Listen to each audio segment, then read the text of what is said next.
ಸಿರಾ ಸಂಪೂರ್ಣ ವಿವರವಾದ ಇತಿಹಾಸ. ಸಿರಾ ಪರಿಚಯ. ಸಿರಾ ಕರ್ನಾಟಕದ ಅತ್ಯಂತ ಐತಿಹಾಸಿಕ ಪಟ್ಟಣಗಳಲ್ಲಿ ಒಂದಾಗಿದೆ. ಇದು ಇಂದಿನ ತುಮಕೂರು ಜಿಲ್ಲೆಯ ಪ್ರಮುಖ ತಾಲ್ಲೂಕು ಕೇಂದ್ರವಾಗಿದೆ. ಸಿರಾ ಬೆಂಗಳೂರಿನಿಂದ ಪುಣೆಗೆ ಹೋಗುವ ರಾಷ್ಟ್ರೀಯ ಹೆದ್ದಾರಿಯಲ್ಲಿದೆ ಮತ್ತು ಐತಿಹಾಸಿಕವಾಗಿ ಪ್ರಮುಖ ರಾಜಕೀಯ ಮತ್ತು ವ್ಯಾಪಾರ ಕೇಂದ್ರವಾಗಿದೆ. ಒಂದು ಕಾಲದಲ್ಲಿ ದಕ್ಷಿಣ ಭಾರತದಲ್ಲಿ ಮೊಘಲ್ ಆಳ್ವಿಕೆಯ ಪ್ರಮುಖ ಪ್ರಾಂತ್ಯವಾಗಿದ್ದ ಸಿರಾ, ವಿಜಯನಗರ ಸಾಮ್ರಾಜ್ಯ, ಮೊಘಲ್ ಸಾಮ್ರಾಜ್ಯ, ಮೈಸೂರು ರಾಜ್ಯ ಮತ್ತು ಬ್ರಿಟಿಷರ ಆಳ್ವಿಕೆಗೆ ಸಾಕ್ಷಿಯಾಗಿದೆ. ಕಾಲದಿಂದಲೂ ಸಿರಾ ಪ್ರದೇಶವು ಕೃಷಿ ಮತ್ತು ವಾಣಿಜ್ಯ ಚಟುವಟಿಕೆಗಳಿಗೆ ಹೆಸರುವಾಸಿಯಾಗಿತ್ತು. ಈ ಪ್ರದೇಶವನ್ನು ಗಂಗರು, ಚಾಲುಕ್ಯರು, ಹೊಯ್ಸಳರು ಮತ್ತು ವಿಜಯನಗರ ಸಾಮ್ರಾಜ್ಯ ಆರಂಭದಲ್ಲಿ ಆಡಳಿತವಾಡಿದ್ದಾರೆ. ಸಿರಾ ಪ್ರದೇಶವು ದಕ್ಷಿಣ ಭಾರತದ ವ್ಯಾಪಾರ ಮಾರ್ಗಗಳ ಮಧ್ಯದಲ್ಲಿ ನೆಲೆಗೊಂಡಿದ್ದರಿಂದ ಇದು ಆರ್ಥಿಕವಾಗಿ ಅಭಿವೃದ್ಧಿ ಹೊಂದಿತ್ತು. ವಿಜಯನಗರ ಸಾಮ್ರಾಜ್ಯದ ಕಾಲದಲ್ಲಿ ವಿಜಯನಗರ ಸಾಮ್ರಾಜ್ಯವಾಗಿತ್ತು.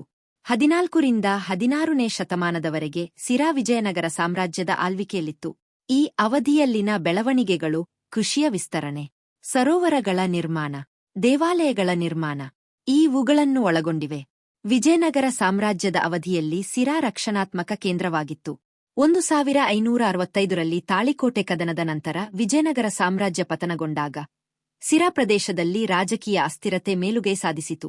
1687ರಲ್ಲಿ ಬಿಜಾಪುರ ಮತ್ತು ಗೋಲ್ಕೊಂಡವನ್ನು ವಶಪಡಿಸಿಕೊಂಡ ನಂತರ ಸಿರಾ ಪ್ರದೇಶವು ಮೊಘಲ್ ಸಾಮ್ರಾಜ್ಯದ ಆಳ್ವಿಕೆಗೆ ಒಳಪಟ್ಟಿತು. ಸಿರಾವನ್ನು ಸಿರಾ ಪ್ರಾಂತ್ಯ ಎಂದು ಘೋಷಿಸಲಾಯಿತು. ಈ ಉಪವ್ಯಾಪ್ತಿ ಪ್ರದೇಶಗಳು ಬೆಂಗಳೂರು, ಕೋಲಾರ, ಚಿಕ್ಕಬಳ್ಳಾಪುರ, ತುಮಕೂರು, ಹಾಸನ ಭಾಗಗಳು. ಸಿರಾ ದಕ್ಷಿಣ ಭಾರತದಲ್ಲಿ ಮೊಘಲ್ ಆಡಳಿತದ ಮುಖ್ಯ ಕೇಂದ್ರವಾಯಿತು. ಕೋಟೆ ಅಭಿವೃದ್ಧಿ, ಮಸೀದಿ ನಿರ್ಮಾಣ, ಅರಮನೆಗಳು, ತೋಟಗಳು, ನೀರಾವರಿ ವ್ಯವಸ್ಥೆಗಳು ನಿರ್ಮಿಸಲ್ಪಟ್ಟವು. ಸಿರಾ ಕೋಟೆ ಕರ್ನಾಟಕದ ಪ್ರಮುಖ ಐತಿಹಾಸಿಕ ಕೋಟೆಗಳಲ್ಲಿ ಒಂದಾಗಿದೆ. ದೊಡ್ಡ ಕಲ್ಲಿನ ಗೋಡೆಗಳು, ಆಳವಾದ ಕಂದಕ್, ಸೈನಿಕ ತಂಗುದಾಣಗಳು, ರಹಸ್ಯ ದಾರಿಗಳು, ಕಾವಲು ಗೋಪುರಗಳು. ಈ ಕೋಟೆ ದಕ್ಷಿಣ ಭಾರತದ ಪ್ರಮುಖ ಸೈನಿಕ ನೆಲೆಯಾಗಿತ್ತು. ದಾವೂದ್ ಖಾನ್ ಸಿರಾದ ಮೊದಲ ಪ್ರಮುಖ ನವಾಬರಲ್ಲಿ ಒಬ್ಬರು.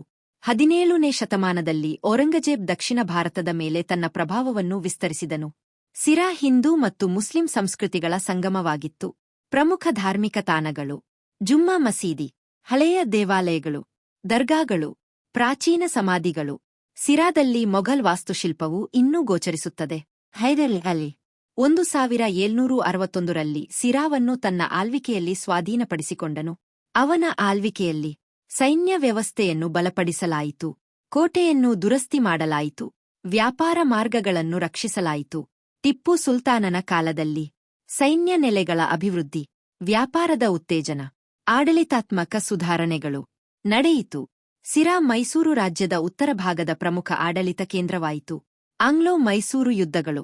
ಬ್ರಿಟಿಷರು ಮತ್ತು ಮೈಸೂರು ರಾಜ್ಯದ ನಡುವೆ ನಡೆದ ಯುದ್ಧಗಳಲ್ಲಿ ಸಿರಾ ಪ್ರಮುಖ ಮಿಲಿಟರಿ ಕೇಂದ್ರವಾಗಿತ್ತು. 1799ರಲ್ಲಿ ಟಿಪ್ಪು ಸುಲ್ತಾನನ ಮರಣದ ನಂತರ ಸಿರಾ ಬ್ರಿಟಿಷ್ ಪ್ರಭಾವಕ್ಕೆ ಒಳಗಾಯಿತು. ಸಿರಾ ಕೃಷಿ ಮತ್ತು ವ್ಯಾಪಾರ ಕೇಂದ್ರವಾಗಿ ಮುಂದುವರಿಯಿತು.